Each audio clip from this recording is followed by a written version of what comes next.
Did you know that Judaism has a day of love, but it's very different from what they have with Valentine's Day and all those things, because the word love in Judaism isn't understood the same way as it is, for example, in the West. Love and unity are concepts that Judaism approaches through a very different tradition.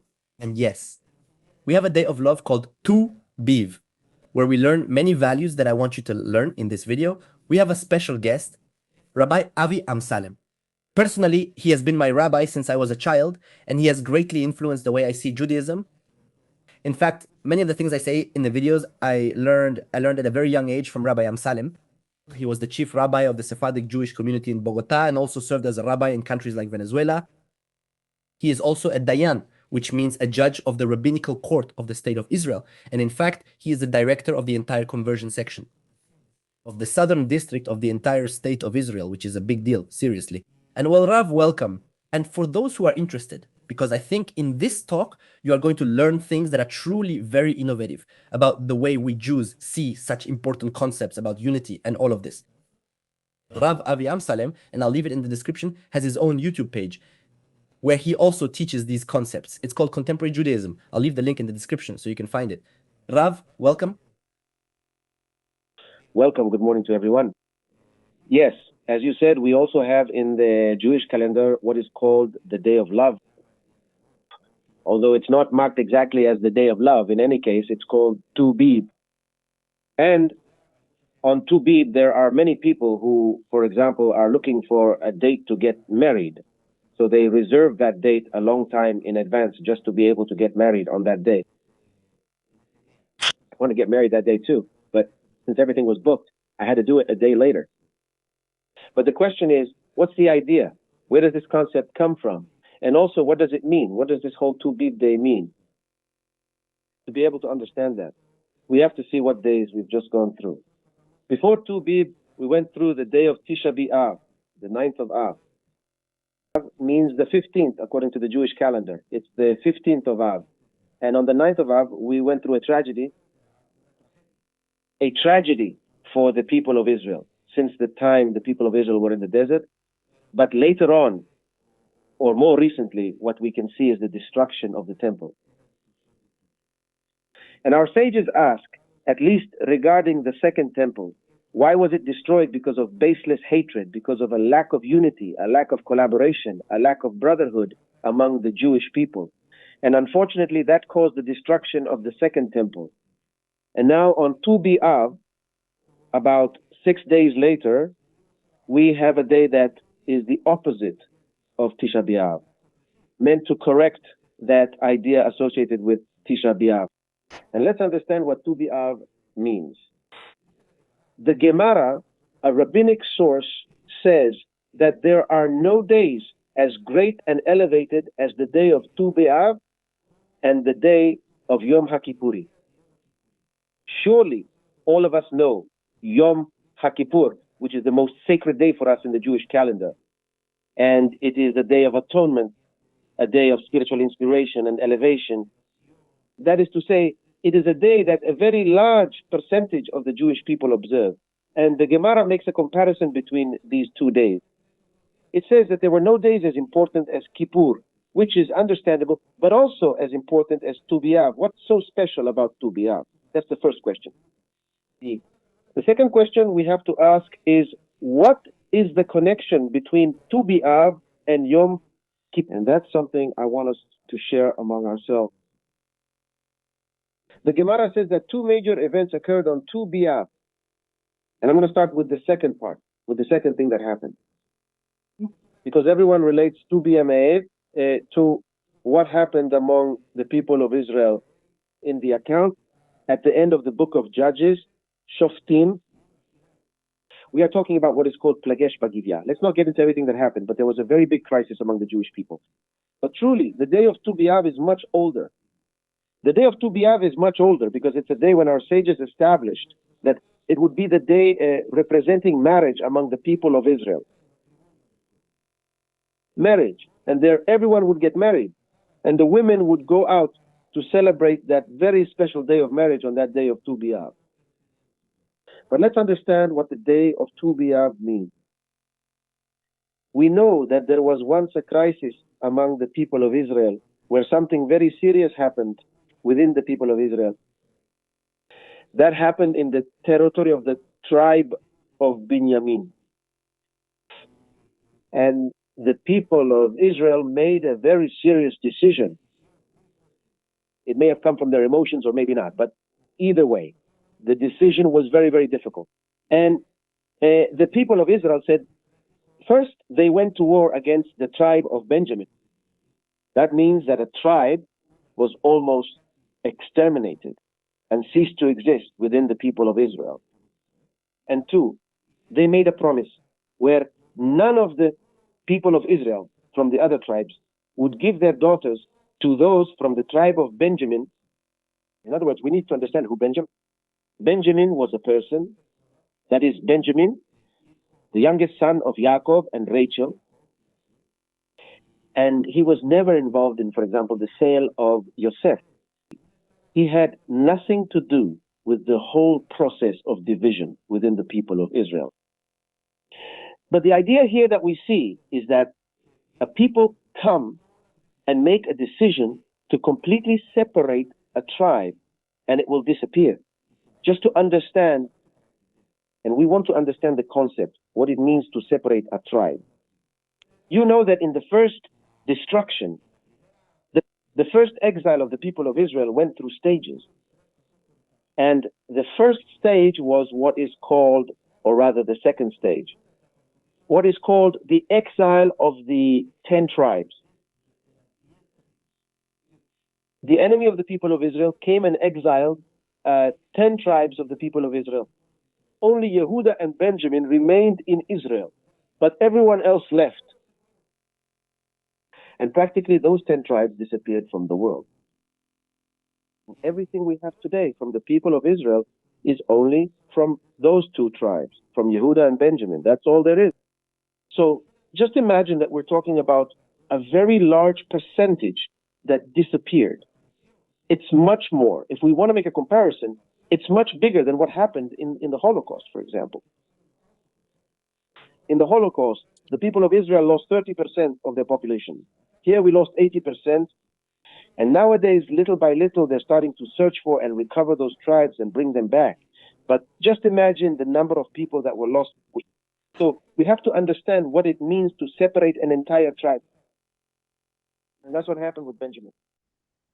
And on that day, when the people of Israel began to reflect and said, right now, what have we done? We made a promise that we have to keep, that we can't give anything, not even a single daughter to that tribe.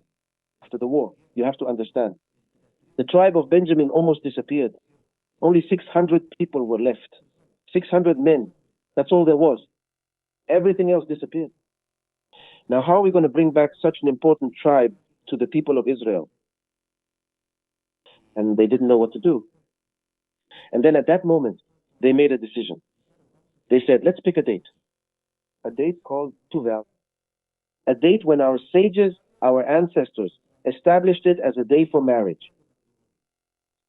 And on that day, when all the women are there, let's say to all the tribes, to all the people of the tribe of Benjamin, come to that place. And each one who finds a woman, let him marry her without asking the parents for permission, without right now going to ask for something, an authorization. Because if they ask the parents will say, look, we have a promise. We can't give that woman. So you take her, and we're going to do something outside the protocol. We're going to do something. And all of that for what? To defend and to protect and to save a tribe of the people of Israel. But why on the day of Tu B'Av? What is it about Tu B'Av? The Gemara says that on the day of Tu B'Av, it means that now the tribes could marry each other. And I want to explain this to you. When the people of Israel entered the land of Israel, there were 12 tribes, and there was a prohibition that one tribe, that is a person from a tribe, for example, I don't know, from Reuven, could marry a woman from the tribe of Shimon. They had to marry within their own tribe. Until they entered the land of Israel, conquered the land of Israel, and settled in the land of Israel, the people of Israel, the sages of Israel made a decision. Now we can marry each other. And now those groups within the people of Israel can no longer exist. There is a much bigger umbrella called the people of Israel, and that has to unite us. And that's why when we unite, then the tribe of Reuven can marry Shimon, and Shimon can marry Yehuda, and Yehuda can marry Binyamin, and so on, etc. It means that this day is a day of brotherhood. It's a day when we erase the differences. It's a day when what we value above all is unity and harmony. It's the day of Tuviyah. What does that have to do with the day of Yom HaKippurim? On Yom HaKippurim, we customarily all wear a tolet. This happens during all prayers, unlike any other holiday. We wear it at night, in the morning, and the afternoon, throughout the whole day. And if someone goes up, for example, to see the synagogue, on that day, they'll see a giant white blanket made up of many people. Because on Yom HaKippurim, what we have to do is set aside our differences. And we are all equal so that we can come together. To come together, reflect, and elevate ourselves. As I mentioned earlier, what does this day of love mean? What does the day of love mean? The day of love and marriage, according to Judaism, is not just about us getting along and deciding to get married and then live under the same roof. No. The idea here is a union that leads us to fulfillment, to complement each other. It means that the man complements the woman and the woman complements the man. That is the concept of marriage. And together, they are growing, rising, and reaching levels where they can create something new in this world. The Mishnah in Pirkei Avot says, and it's something that we have to apply not only on a Jewish level, but also on an international level. The Mishnah in Pirkei Avot says, Havid Adam Shevniva Betzelem, which means that every person is so valued and beloved. Man, and by man I mean both man and woman, the human being who was created by God. There it doesn't say the word Jew, nor does it say man. Because the Mishnah in Pirkei Avot says that the first thing we have to understand is that we are all children of God. And when we are children of God, we must have mutual respect, unity, and harmony. And we have to have that appreciation for one another. And that's something that represents Benjamin. It's something that represents Judaism, and it's something that represents God. And every time we're going to remember that there is a Father, I'll give an example. When we talk about the Father, what the parents are doing is maintaining unity, harmony, and brotherhood in the family. And as long as we remember that there is a father, that there is a mother, it means that there is something that unites us that will be above arguments, differences, and separation. Everything will have that sense of brotherhood. Even if Esau, when he fought with Yaakov, and he was very, let's say he had a big grievance against Yaakov, that he took the blessing and all that. We're not going to analyze this whole topic.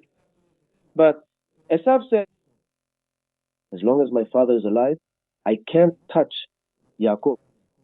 What does that mean? Not only on a physical level, but the idea is, as long as that image called father means something to you, something that can unite us, I can't harm my brother. So that's also why the mitzvah of honoring father and mother is not a mitzvah only while they're alive. It's a mitzvah that we also fulfill after father and mother have passed from this world. After 120 years, when they're no longer physically here, we still have the obligation and duty to honor and respect them, even though they're no longer with us. No.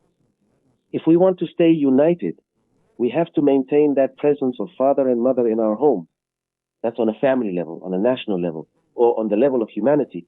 We have to understand that there is a father, a parent called God. And what God does is unite us and make us understand that Betzelem Elohim Vayad. God created the human being in his image. And when God created the human being in his image, so in each one of us, we have to see the image of God. And each one of us has to see that he was created by God. And so that makes us come together and have that positive and respectful environment between one another, and that is maintained through that presence that always remains among us. That is the day of Tu B'Av.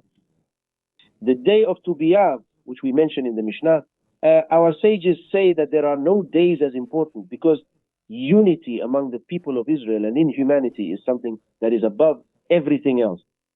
And that's why the sages say that this is the important day. That's why we want to unite on a personal level, man and woman, to get married. Let us seek the day that is a day of brotherhood and harmony for all humanity and for all the people of Israel. And that way we will be able to do something particular, but within a larger framework, within something so big. And that is also the day we explained as the day of Yom Kippur. That is the meaning of the day of Tu B'Av, which strengthens us, the day of union, which comes as a correction to the day of Tisha B'Av, on the 9th of Aviv, where disunity, where separation, unfortunately, caused the destruction of the first and second temples. In terms of unity, what could a relationship between the people of Israel and non-Jews look like? Is there anything in the rabbinic sources that teaches us that these two, let's say, entities could be united? Of course, there's an interesting Gemara. One of the Jewish people's most important precepts is honoring your father and mother. That is, it is one of the 10 commandments. You shall honor your father and your mother. And the Gemara in Kiddushin, a rabbinic source, says, how far does it go? Where is the limit? From whom do we learn how to honor our parents? And the Gemara says, and it tells us about a Gentile who used to sell stones. And the people of Israel went, one of the representatives of the people of Israel went to buy from him. There is a version that says it was the red heifer. Others say it was a stone from the breastplate, and they went to get it back and went to buy it. And when they went to him, he said to them, look, I would gladly sell it to you, but the key to the storage is under my father's pillow, and my father is sleeping. I will not wake him up. So when you see that text, everyone asks, learn. What? Isn't it true that within the people of Israel there are no examples? Why do they take us all the way to? Because the idea is that the Gemara comes and teaches us that we have to learn this from the Gentiles in this case, to see from that Gentile how he went and respected and honored his father in such a natural way. Not because God said so. I don't know. He did it. He did it in such a natural way that he lost such a big business just to honor his father. And if we relate that to the previous topic we talked about the part of Tu B'Av, the Gemara says that the stone that was lost, we call it, from the breastplate. From the breastplate was the stone of Benjamin. You know that each stone represents a tribe, and the stone that was lost is Benjamin's. Remember what we talked about Benjamin, that Benjamin is the tribe that almost disappeared and was lost, in quote.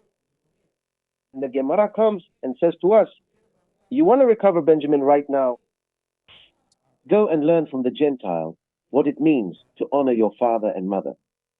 And what does it mean when you have that environment, that image, that protective umbrella of mom and dad? It means that union that will unite you.